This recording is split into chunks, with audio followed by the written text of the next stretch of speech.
Hello, everybody. Thanks for joining today. Kind of special MITOtalks in which we collaborate with the Journal of Cell Science and who have a special issue out. And about this special issue, Heidi McBride is here to give us some introduction about this. Please, Heidi. Okay. I hope you can hear me. I'm just going to share this.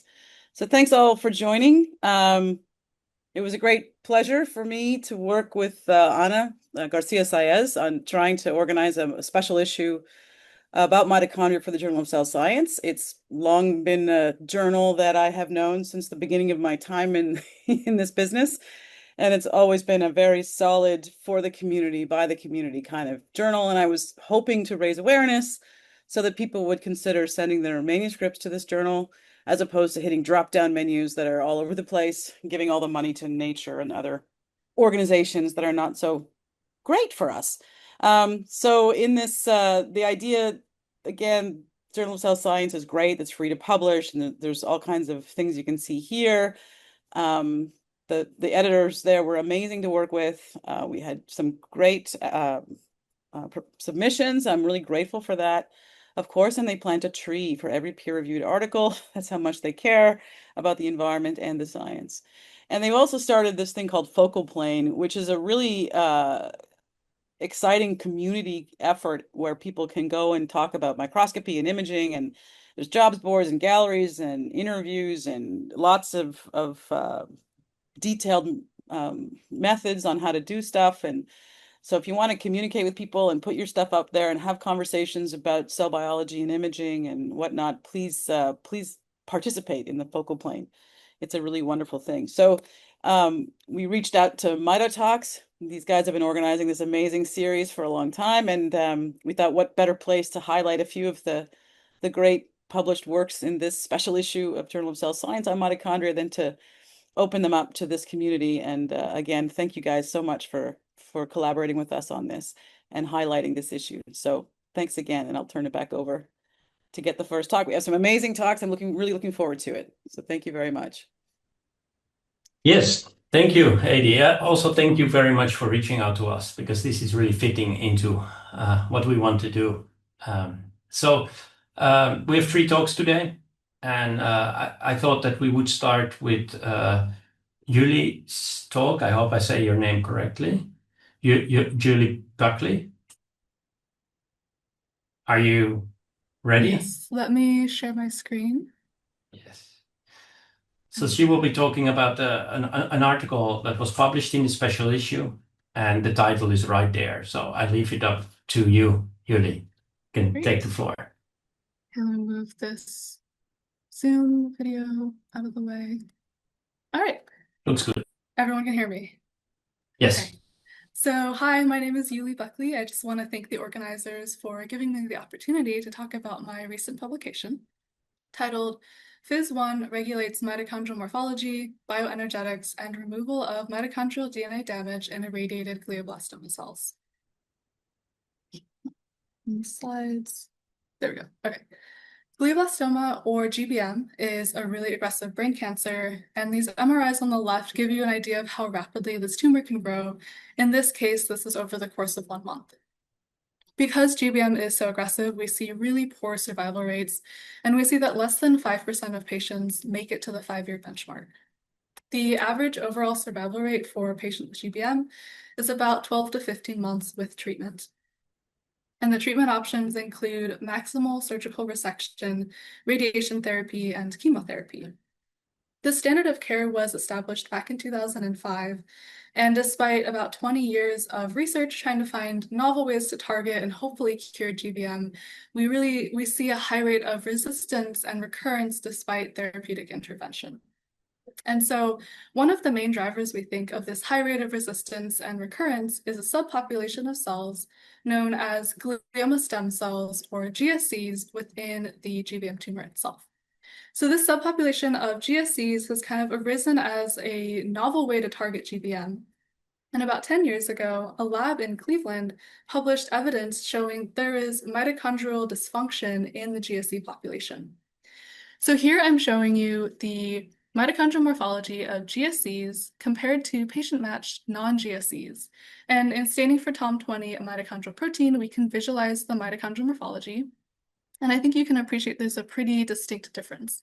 So in the GSC population, we're seeing more of these punctate or fragmented mitochondria, indicating an increase in mitochondrial fission, compared to the more connected network of the non-GSC mitochondria. The authors of this paper went on to target or silence DRP1. This protein is the main driver of mitochondrial fission. And in silencing DRP1 in mice with GBM tumors, they were able to significantly prolong the survival of the GBM mice, really showing that this dysfunction in the GSCs can be targeted and we can have positive outcomes.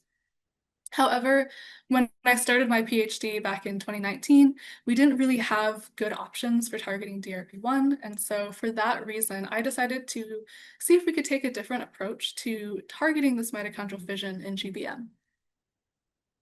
So here I'm showing you a schematic demonstrating that dynamic nature of the mitochondria, where they're cycling through fusion and fission. And fission, as I mentioned before, is really driven by the cytosolic protein called DRP1. But we know that DRP1 can interact with other mitochondrial proteins such as Fis1, MFF, MID49, and MID51 to also drive fission. And so I thought that it would be really interesting to maybe target a partner protein interaction rather than DRP1 itself. And I decided to look at Fis1. This is a 16 kilodalton protein residing within the outer mitochondrial membrane. It's been shown to act as a receptor to recruit cytosolic DRP1 to the surface of the mitochondria for downstream fission events. However, the role of Fis1 in mammalian cells has been somewhat controversial, somewhat ignored, because silencing Fis1 doesn't usually lead to dramatic changes in morphology. However, in recent years, there's been increasing literature coming out showing that Fis1 probably has a very distinct role in pathological fission rather than in basal fission, where in times of stress exposure, such as nutrient deprivation or hypoxia or radiation, the interaction between DRP1 and Fis1 is enhanced, leading to downstream pathological fission, which can then be a precursor to mitophagy, a quality control mechanism to remove damaged parts of the mitochondria to maintain the overall mitochondrial population. So my hypothesis for this paper was that Fis1-mediated pathological fission is protective. Therefore, inhibiting its activity will reveal a novel vulnerability in glioblastoma. And to address this hypothesis, we took GBM cells and we treated them with ionizing radiation, again, a component of the standard of care, and we used a clinically relevant dose of 2 gray ionizing radiation. We waited 48 hours before looking at changes to the mitochondrial morphology to allow for any recovery to occur. And what we saw was that after ionizing radiation exposure, we saw an increase in mitochondrial fission, and this is quantified below, where we see about a 3-fold increase in fission. We also immunoblotted to look at the major fission proteins, DRP1, MFF, and Fis1, and we saw that this increase in fission appears to be driven by both an increase in Fis1 as well as MFF. Because form follows function, we wanted to know if the change in morphology corresponded with an underlying change in physiology. And so we performed high-resolution respirometry assays to look at mitochondrial bioenergetics, specifically oxidative phosphorylation. And this schematic generally shows how that assay is run, where we're adding either inhibitors or substrates of each of the complexes in the electron transport chain, and we can measure changes to their activity by looking at changes in oxygen consumption. So 48 hours after ionizing radiation, what we saw was that there was a significant increase in complex 1 activity and a significant increase in complex 3 activity. So this really shows that despite that exposure to ionizing radiation, these GBM cells are able to recover and adapt. They are showing metabolic plasticity. We also know that it's very established in the literature that ionizing radiation leads to nuclear DNA damage, so we were really interested to see what was happening at the mitochondrial level. And to quantify damage to the mitochondrial DNA, we took the circular genome of the mitochondria, divided it into 4 different regions with primer pairs associated with each region. We performed PCR with the idea that more amplification meant fewer lesions, and then we can combine the lesions in the 4 regions to determine total mitochondrial DNA damage. And looking at various time points after IR exposure, we see that initially there is damage to the mitochondrial DNA as we expected, but by 48 hours after exposure, we see that all of that damage has been cleared. And so, of course, we're assuming that this clearance is through mitophagy, but we wanted to validate that. And to do so, we used a mitophagic probe called MTM-chyma that is targeted to the mitochondria. This is a pH-dependent fluorescent probe, meaning that depending on the pH of its environment, it can be excited at different wavelengths. So in the confocal data that I will show you, when MTM-chyma is targeted to a healthy mitochondria where the pH is neutral, we will see green fluorescence. And when mitophagy has occurred, and MTM-chyma is targeted to a mitochondria that is being degraded in the acidic environment of the lysosome, we will see red fluorescence. And looking at various time points after IR exposure, as we expected, we see that there is an increase in mitophagic flux by looking at the fluorescence intensity at pH 4 over pH 7. But again, as expected, by 48 hours after exposure, we see that the mitophagic flux has been restored back to untreated levels. And so all of this data really shows that even though we've treated these GBM cells with one dose of ionizing radiation, we are seeing their ability to recover and to adapt after that exposure. And again, we saw an increase in Fis1. So we wondered if we silenced Fis1, if we could reverse some of these effects. So we used an siRNA against Fis1. And of course, we first looked at changes to the mitochondrial morphology, and we see an increase in fusion. And this is quantified below, where we see about a twofold, I don't know where my mouse went. We have about a twofold increase in fusion, and we also see about a 50% reduction in fission. In immunoblotting, again, for the major fission proteins, we see that we have a robust knockdown of Fis1, and we also see that we don't see any compensatory increase in MFF or DRP1 to account for the loss of Fis1. We again looked at changes to bioenergetics, and in silencing Fis1, we saw a decrease in complex 1 and 2 activity, a decrease in fatty acid oxidation, as well as a decrease in complex 3 activity. And so this was really exciting to us because it kind of implies that there is some regulation of Fis1 on mitochondrial bioenergetics. And this is something that we would like to further explore. So because we saw that we were able to reverse the effects at the morphology level and the physiology level, we wanted to see if we could combine the two treatments and maybe prevent that metabolic plasticity or adaptation that we saw earlier. So we silenced Fis1 in the GBM cells, and then we treated them with ionizing radiation, and then we again waited 48 hours to allow for recovery to occur.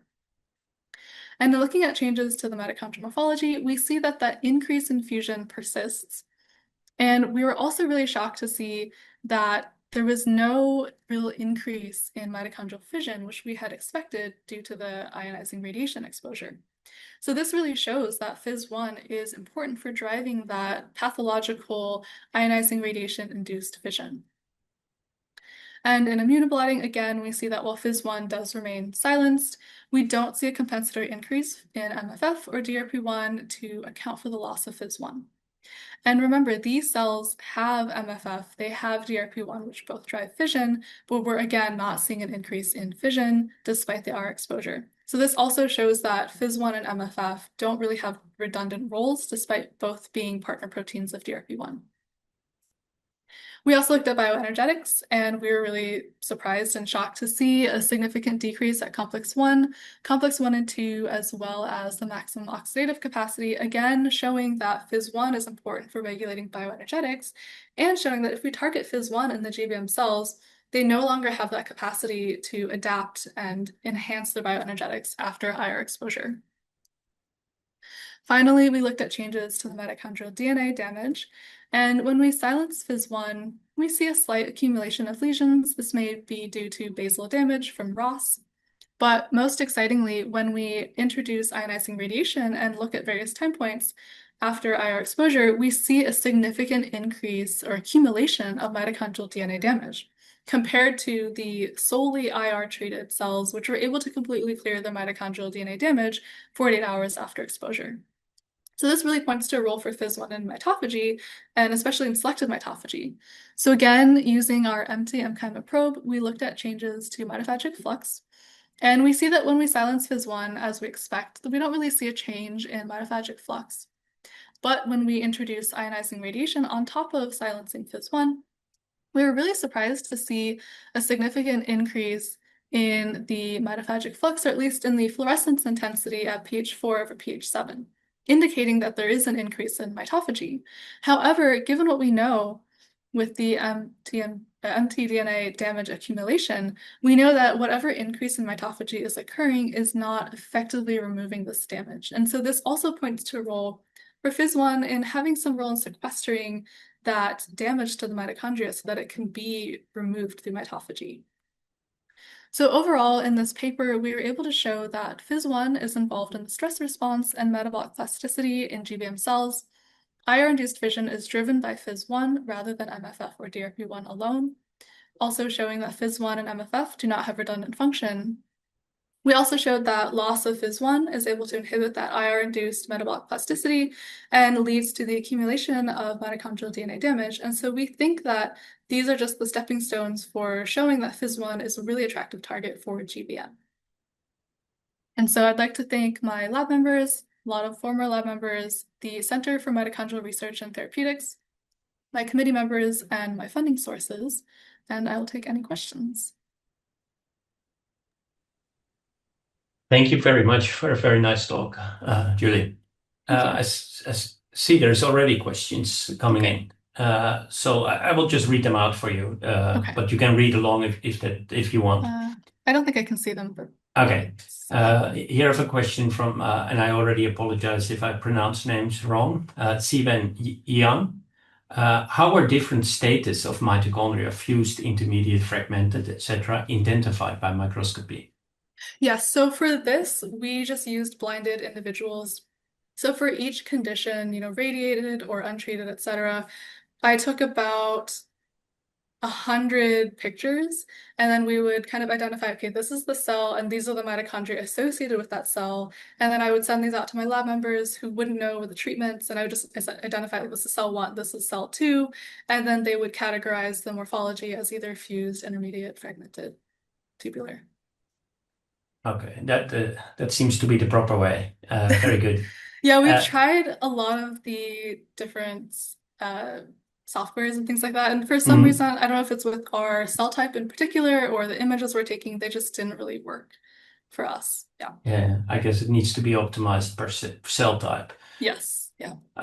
Here a question from Stanislavas Jan sorry, it's too difficult. But terrific work, he says. What's the connection between the disease and your model? Glioblastoma cells should have high proliferation capacity and higher resilience, whereas cells after irradiation either die or stop proliferating. So for our studies, we were using GBM cells, but we were only treating them with 1 dose of ionizing radiation. And so we did look at proliferation, we looked at apoptosis, and we really didn't see any changes. And so initially my project was going to be more focused on cancer. It turned into more of a mechanistic story. But we think that moving forward, if we treat with increased or more doses of ionizing radiation, which would be more clinically relevant, right? Because patients don't just receive 1 dose. I think then we could start to see more of a dramatic shift towards cell death. Okay. And here another question. A great talk. Why did you target Fis1 as opposed to MID49/51? Sorry. Yeah. I was under the impression Fis1 was associated with yeast, not mammalian cells. Is the additional comment. No, okay, so good question. Fis1 is in mammalian cells. As I mentioned, it is largely ignored, but it's present in mammalian cells. So we're really trying to figure out what its role is. And then we obviously had a number of options from which we could choose. Our lab doesn't really look at the mid proteins. And so my options really were MFF or Fis1. And MFF just appears to be more important for basal or homeostatic fission, whereas Fis1 has that role in pathological fission, so it just made more sense to target this protein. Okay. Yes, I think we are running out of time for questions. There are more questions, and I think you will get them afterwards, Sure. So that you can still work with them. And in some cases, there's a name also. Oh, okay, perfect. Thank you. And then the next talk is the talk of Mireia Nager from the Arctic University of Norway. And yes, Trying to search. Yeah. Can you see my screen? Yes, yeah. It's looking good. So please, Mireia, go ahead. Yeah. So my name is Mireia Nager, and I'm a researcher at the University Hospital of North Norway. And I'm going to present my work that it was presented in the specialist of cell biology of mitochondria. And basically, we're investigating mitochondrial degradation using human and beating cardiac model for ischemia and reperfusion.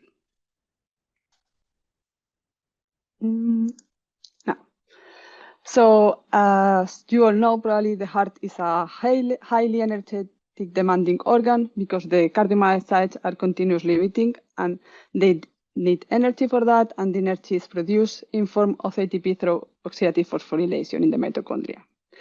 These high energy demands from the cardiomyocytes make them really dependent of the mitochondria. So in healthy heart, we have a balance between the energy demands and the energy supplies. But during disease, for example, like the ischemic heart disease, there is a decrease in the energy supply, for example, due to the blockage of the blood flows that produce, for example, the ischemic heart disease. And this imbalance between the energy demands and the energy supplies produce mitochondrial damage that is considered one of the main hallmarks for the ischemic heart disease, and is just characterized by the decrease in the mitochondrial energy capacity, a change in the morphology. So during ischemia heart disease, this damaged mitochondria should be removed to avoid a further damage, and one of the mechanisms how mitochondria are removed from the cells is through the mitochondria selective autophagy or mitophagy. I will not enter really into detail to the process, but I want just to explain that the damaged mitochondria are first isolated from the mitochondrial network, and they are engulfed in the autophagosomes, and then these autophagosomes containing the damaged mitochondria are fused with the lysosome that contains all the enzymes, and then all the material contained in the autophagosomes is degraded and recycled into the cells. I want just to mention some proteins that they will be important for understanding the results. The first one is JULK1, that is important in the initiation of the autophagy and is for both the autophagy and the mitophagy. And then we have BNF3 and Parkin1 that they are involved in the mitochondria degradation, so specifically in the mitophagy.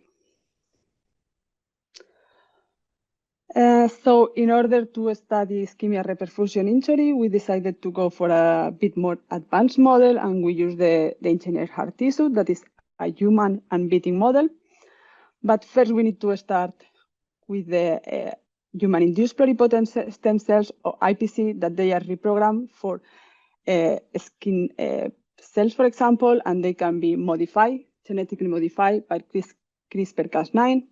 And in this work, we will use two different IPC cell lines, the wild type and one that we have produced here that it contains a mitophagy reporter that I will explain afterward. So then these IPCs are differentiated into cardiomyocytes, and it's a process that takes 2 weeks and involves the addition of different media with different inhibitors at different growth factors. And after 2 weeks, we have cardiomyocytes into this that they are beat, but still they present a quite immature phenotype. So in order to mature them more, we just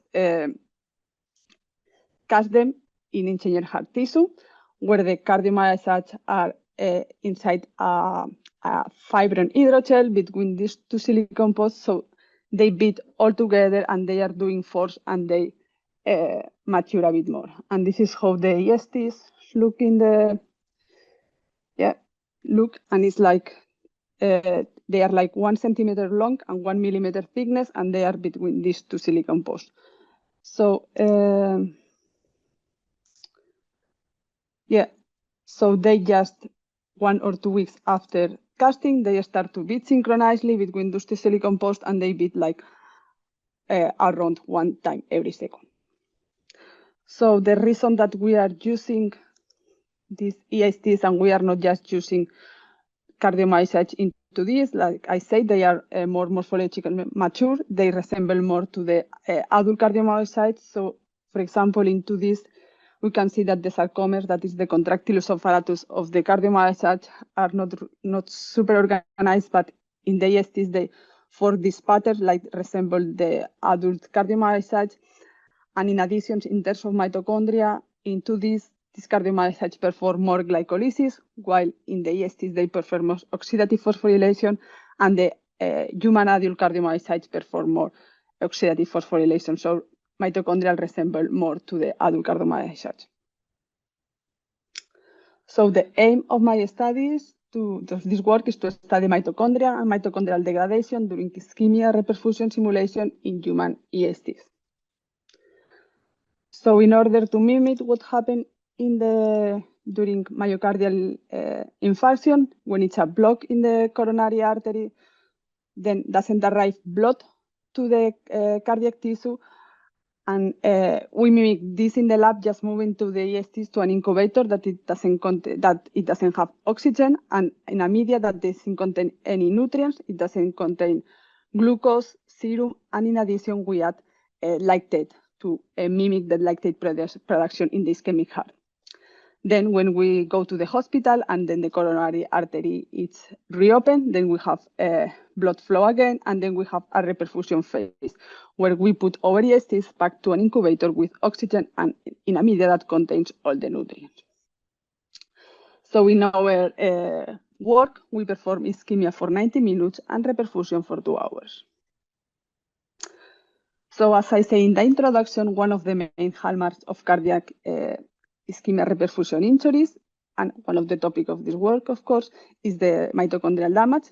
So first, we analyze the ultrastructure of mitochondrial through transmission electron microscopy, and in the control samples, you can see that it's many mitochondria, that they present a lot of cresta, and they have a homogeneous electron-dense matrix. But in the ischemia and in the ischemia reperfusion samples, the mitochondria looks more shallow, they have less cresta, and they have this clearing in the mitochondrial clearing matrix, indicating that the mitochondria are damaged after ischemia and ischemia reperfusion. In addition, we perform also mitochondrial respiration analysis. So we use this high-resolution respirometry, or this machine here that is called Ouroboros, and we observe a decrease in the oxypost capacity complex 1 and complex 2 after ischemia reperfusion. So altogether, these results indicate that mitochondrial is damaged after ischemia reperfusion simulation. To directly assess and visualize mitophagy in the ESTs, we generate a pH-sensitive mitophagy reporter, but knocking the fluorescent tags MCherry and GFP to the endogenous TOM20 gene. TOM20 gene is a mitochondrial protein. So in this reporter, the mitochondria looks yellow for the localization of the MCherry and the GFP, but in the lysosomes, the GFP protein is quenched, and while MCherry is acid stable and remains fluorescent. So then we have two populations of mitochondria network in yellow and mitochondria in the lysosomes as red. We have generated these mitophagy reporter IPCs, successfully differentiated into cardiomyocytes, and then generated ESTs, that they see ESTs show the same functionality as the wild-type ESTs. And in this picture, we can observe our mitophagy reporter EST, where this green-yellow mitochondria represent the mitochondria network, and all the red-only dots are mitochondria in the lysosomes. So to analyze that the red-only dots indicates mitophagy, we characterize our mitophagy reporter first into this cardiomyocyte. First of all, we treat the cardiomyocytes with pepstatin. That pepstatin inhibits the catepsins in the lysosome, but without affecting the pH. And we can observe that pepstatin increases the number of red-only dots, indicating an induction of the mitophagic flux.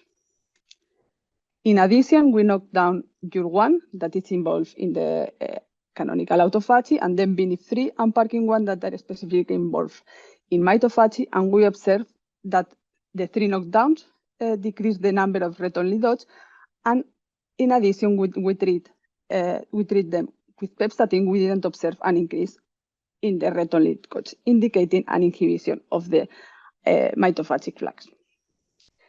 In addition, we also test that our mitophagy reporter works in the ESTs. So first we treat with pepstatin in the same way and before, and we observe an increase in the red only dots and in the size of the red only dots in the ESTs. And then we decided to treat with bafilomycin A1, that it's an inhibitor of the ATPase in the lysosomes and inhibits the low pH. So then the TFP fluorescence is not quenched. And we can observe that bafilomycin reduce the number of red only dots. So these results indicate that our mitophagy reporter is able to monitor mitophagy in cardiomyocytes and in ESTs. Next, we use our mitophagy reporter EST to study the effect of ischemia and ischemia reperfusion in mitophagy. So under controlled conditions, under normoxia, we observe a basal level of autophagy, but the red dot analysis indicates that the mitophagy is induced in ischemia, after ischemia reperfusion, but not after ischemia. In addition, to address the kinetics of ischemia reperfusion injury, we perform a reperfusion time course of 20 minutes, 40, 60, and 2 hours. And in addition, at 2 hours, we add pepstatin. And we observe a rapid increase in the number of red only dots already at 20 minutes. And this level remains more or less high, but they go even higher when we treat with pepstatin at 2 hours. So indicating that mitochondrial flux is induced already at 20 minutes and remains high after 2 hours. Great. Yeah. Finally, to investigate the involvement of YUL1 in induced mitophagy during ischemia reperfusion simulation of the ESTs, we treat our ESTs with the YULK inhibitor before to perform the ischemia reperfusion simulation. And our results show a strong decrease in the red only dots in both normoxia and ischemia reperfusion, indicating that YUL1 is needed for induced mitophagy during ischemia reperfusion simulation. So to sum up, in this work, we have generated a mitophagy reporter in the ESTs that has allowed us to monitor the mitophagic flow in ischemia reperfusion damage, but it can be also used for the other pathological and physiological conditions for the human as a human model. And in addition, we have described that the ischemia and ischemia reperfusion damage decrease the mitochondrial function. We have performed mitochondrial respiration analysis using Ouroboros in the ESTs, and in addition, we have described that the mitophagic flux is induced after ischemia reperfusion, and this mechanism is dependent of YUL1. And I want just to thanks to my group, to the Division of Cardiothoracic and Respiratory Medicine at JUN, and also the UIT, and all the collaborators and all the funding, and and also you. So thank you so much. Thank you very much, Mireia, for such a nice talk. Yeah, very nice cell model. I mean, very sophisticated, I think. There is no question yet at the Q&A, but I can ask you something. So was there anything about the behavior of your EHT model that kind of under stress differs from what you were expecting before you started the experiment? I mean, we expected that the ESTs stop beating when we make ischemia reperfusion, and they were when we perform ischemia, because of course they don't have oxygen and they don't have nutrients. So every time that we finish the ischemia, we just check them in the microscope, and of course they were not beating. So that was good because it was kind of a control for us that everything was working. And after 2 hours of reperfusion, they were beating again. So they recovered quite fast from the ischemia and the ischemia reperfusion damage. Okay. please, if you have questions, do it in the Q&A. I see a question here actually in the chat from Heidi McBride. The rapid response in 20 minutes is interesting. Do you see a rapid loss of potential to recruit parking? We have not analyzed any potential, because the point is like to analyze potential, we will need to do live imaging, and these CISTs, first of all, they are continuously beating, so it's difficult to do live imaging. And second is like they are kind of in suspension in the well, so they are not in the bottom of the well. So we didn't manage to do any live imaging because the working distance from all the objectives that we have is too far for imaging the EISTs. So we have tried, and because it's a part of a big project, a European project, and one of the topics of this project is to design a microscope that can do live imaging in these EISTs or in these organoids, but we are still working in that part in the live imaging. Here another question. Do you think the presence of other cell types in EHT might, I think, influence the mitophagy effect? Yeah, I think that it can influence, because I mean it's especially one paper that says that cardiomyocytes in the heart, they are kind of busy beating, so they just spill mitochondria, and there are the macrophages that are in the heart that they are the ones that makes the recycling part. So of course I think that other cell types can influence the mitophagic flux in the cardiomyocytes. Okay, a last question that I will take now. Maybe there will be more questions coming in. Great talk. I was wondering if you checked if the response level in this EHT model is comparable to those observed in other models to study reperfusion ischemia. Yeah. Yeah, I think that this model resembles more to kind of the human heart, because, for example, we have performed also some ischemia reperfusion experiments just into this, and then the response, it was not the same, because it's described that the cardiomyocytes into this, they are more resistant to some injuries, or for example, the ischemia reperfusion. So yeah, I think that it's better to use this model, because also its mitochondria are performing more oxidative phosphorylation, and in the other models they are mostly doing glycolysis. So I think that it will be differences between models, but I believe that our model, it's a bit closer, even we are super far from the human heart, but it's a bit closer to as a model. So of course it will be difference between models, but we think that this model, it works quite well. Thank you. And it's good, I think, that you're confident about it, because it looks good. Thank you. Thank you very much, Mireia. So now the last talk, the talk from Dikaia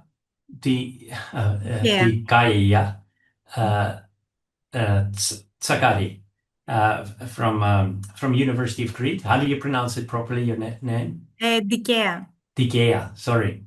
I was guessing.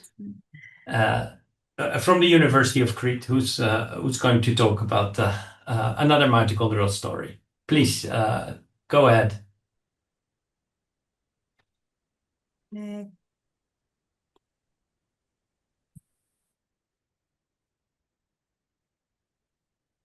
Can you all see my screen? Yes, it looks good now.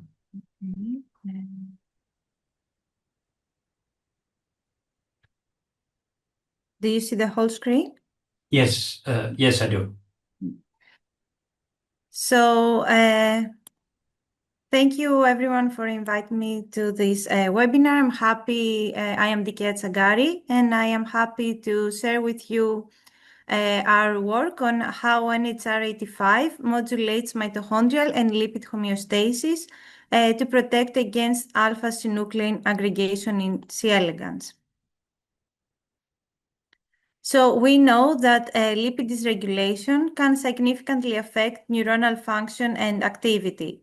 And lipid metabolism, storage, and breakdown are highly regulated by cellular organelles that are called lipid droplets, as you can see here, and convert fatty acids and cholesterol to neutral lipids.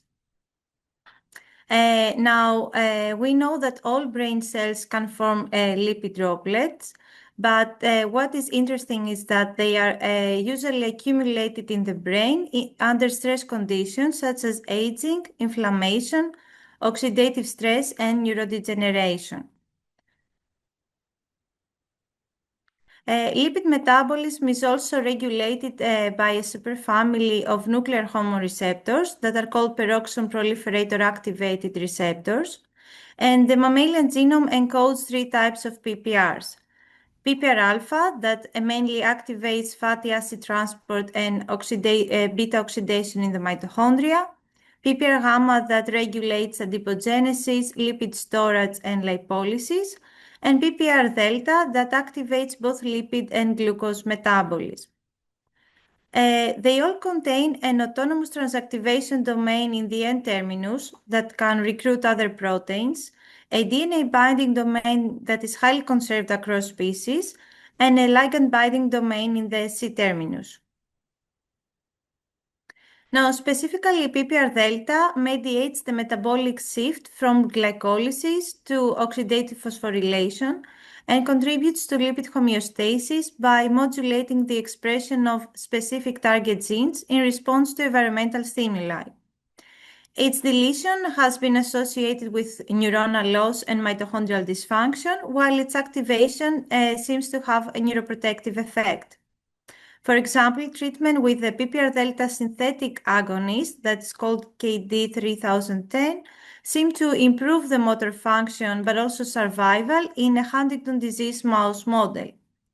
However, the mechanism of action that leads to this protection remains elusive. So we tried to characterize the ortholog of PPR delta in Caenorhabditis elegans, which is the animal model that we use in our lab, to elucidate a mechanism of action that leads to protection. In C. elegans, there are 284 different nuclear hormone receptors, and the most well-studied one is NHR49, which is the functional ortholog of PPR alpha. And previous research has shown that NHR49 plays a crucial role in mitochondrial morphology, lipid metabolism, lifespan regulation, and protection in a C. elegans model of Alzheimer's disease. However, the orthologs of PPR gamma and PPR delta remain uncharacterized. So initially, we performed the protein blast of a human PPR delta against the C. elegans proteome, which identified NHR85 as the first candidate with 53% similarity.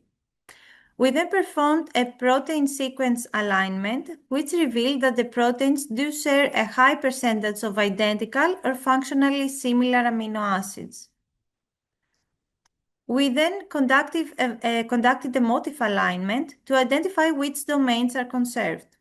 Alignment of the DNA binding domain revealed a low E-value for both PPR delta and NHR85, suggesting that this domain is actually conserved between the two species and suggesting that the proteins may have a similar role. However, the ligand binding domain was not conserved between NHR85 and PPR delta. But we know that orthology does not necessarily imply complete domain conservation.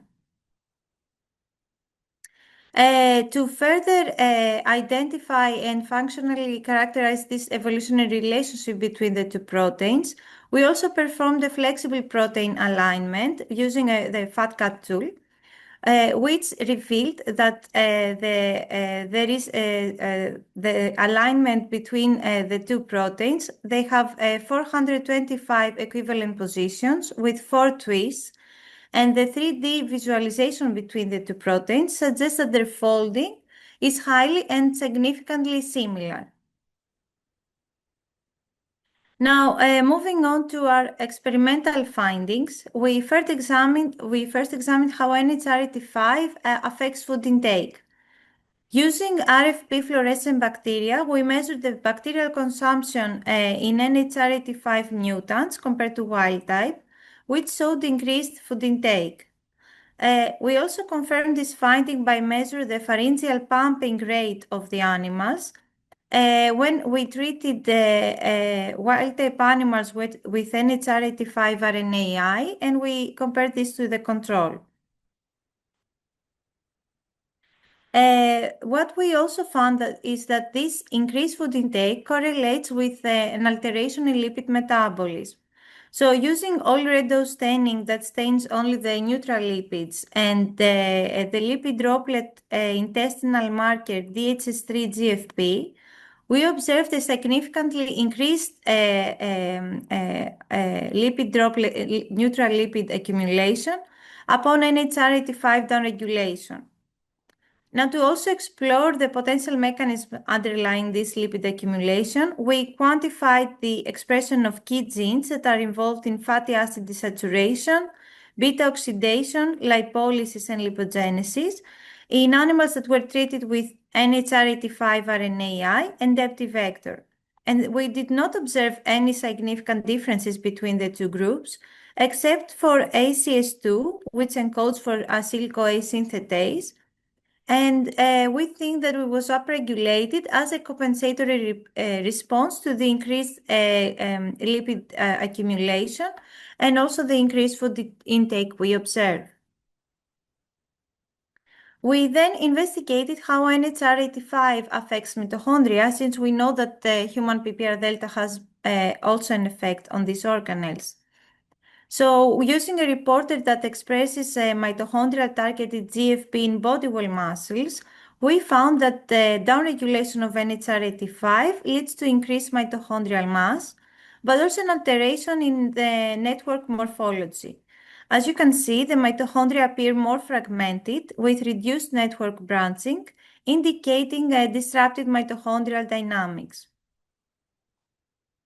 We also stained NHR85 RNAi-treated animals with TMRE, which is a dye that accumulates only in functional mitochondria due to their negative membrane potential. And we also stained with MITOtracker ROS, that stands for the mitochondrial reactive oxygen species. And we discovered that downregulation of NHR85 reduced TMRE and also increased MITO-ROS, which indicates that the mitochondria that are accumulated are dysfunctional. These results led us to then examine mitophagy, which, as you heard before, is a selective autophagic degradation of mitochondria.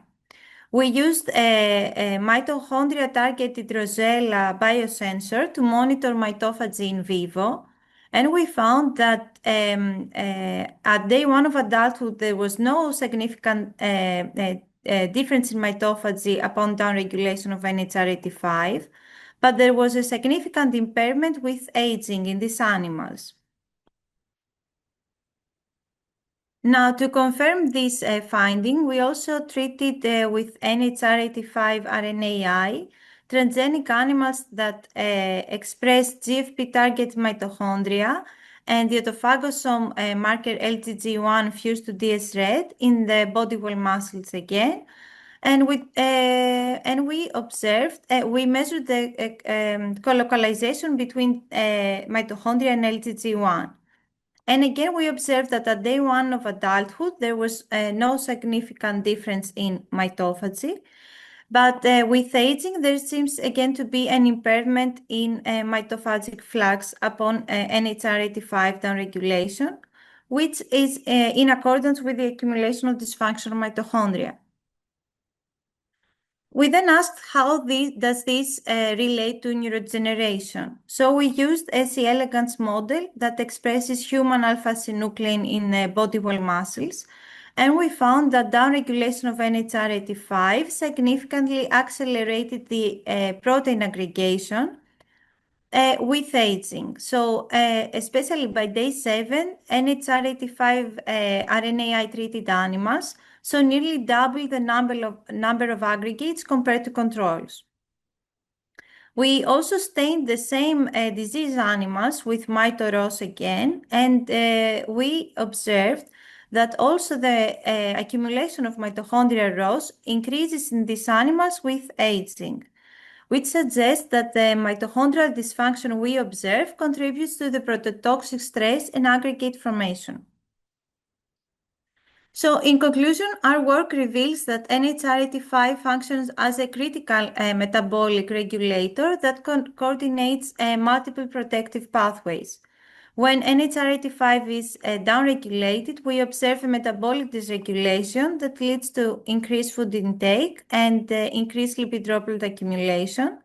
And this is accompanied by impaired mitophagy that leads to accumulation of dysfunctional mitochondria and increased oxidative stress.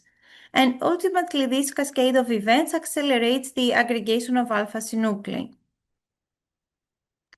So I'd like to thank the host for inviting me to the webinar. I also like to thank my colleagues in the Neurogenetics and Aging Lab, especially my PI Nektarios Tavernarakis and Mary Markaki that contributed to this work.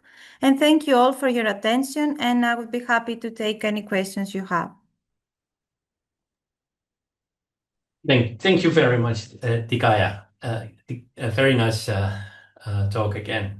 And I think all speakers had a very nice conclusion slide where you really show what you talked about. So that was for all three speakers, very nice.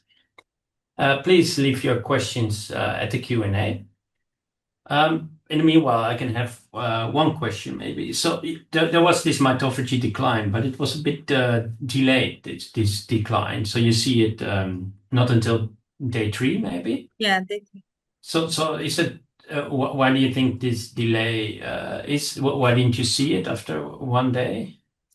I think that at day 1, because mitophagy in general is in all animals, it decreases with age, so it's mitophagy is highly active at young ages.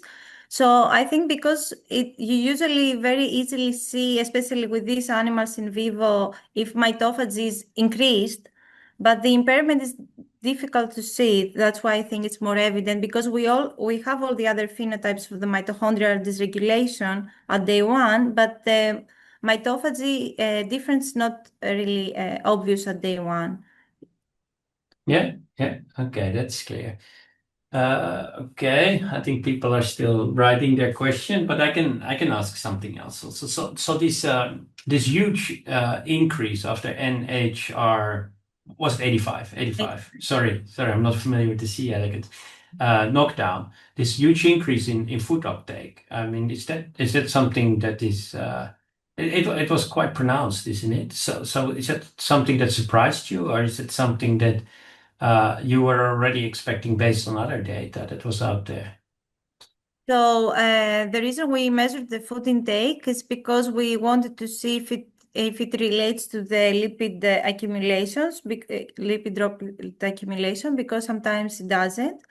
And also there is another paper that they have shown that NHR85 is upregulated upon caloric restriction in C. elegans. So this is why we also want to see, but here it seems clear that the lipid accumulation is connected with the increased food intake. Okay, yeah. Here a question from Miriam Valera. Great talk. Have you analyzed the levels of NHR85 expression in different tissues? In which tissues is it most expressed? Have you carried out any studies with the NHR85 GFP reporter? So no, we haven't really looked at usually because most NHRs are mostly expressed in the intestine. However, because we wanted to see how everything connects to the Parkinson disease model, where the α-synuclein is expressed in the muscle, most of our data are focused in the muscle because we want to see what happens there.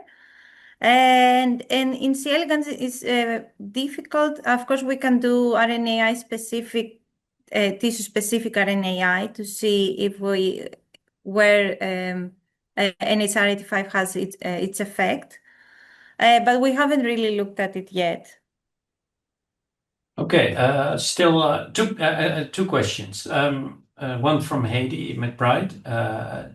Nice discovery. There was a loss of food intake. So was this enough to activate starvation and general autophagy? Did you see altered mTOR pathways at the lysosome?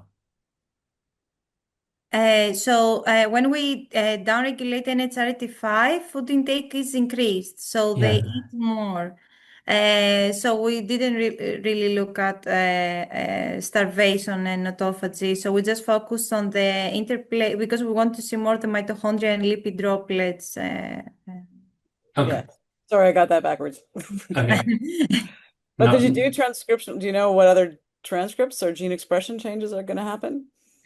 No, we thought it's best to do maybe a ChIP-seq or RNA-seq to observe because with the qPCR there are so many possible targets. So we didn't really. So we checked some key genes that we knew that it may affect, but we didn't really see differences. That's why we didn't move on to that. Okay, the last question, which is you already alluded a bit on this, Parvati. Do you have any specific hypotheses on how the increased food intake is orchestrated and the resulted increase in lipid content? Like I guess the mechanism behind it. No, and the thing is that we haven't really looked at this specific connection. We just want to focus now more on the other neurodegenerative models and see because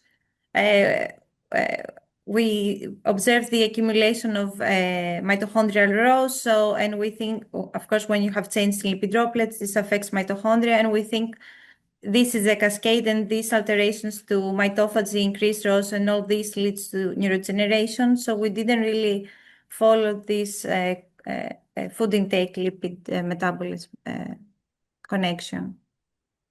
But it would be interesting to check how this happens. Okay, thank you very much. Thank you for all speakers again. And I just want to echo also a big thank you to everybody. Thank you three for speaking. It was wonderful to hear it live. It's very different from reading it. And thanks to the MITOtalks and J-Cell Science all together. So thanks so much. Yes, thank you.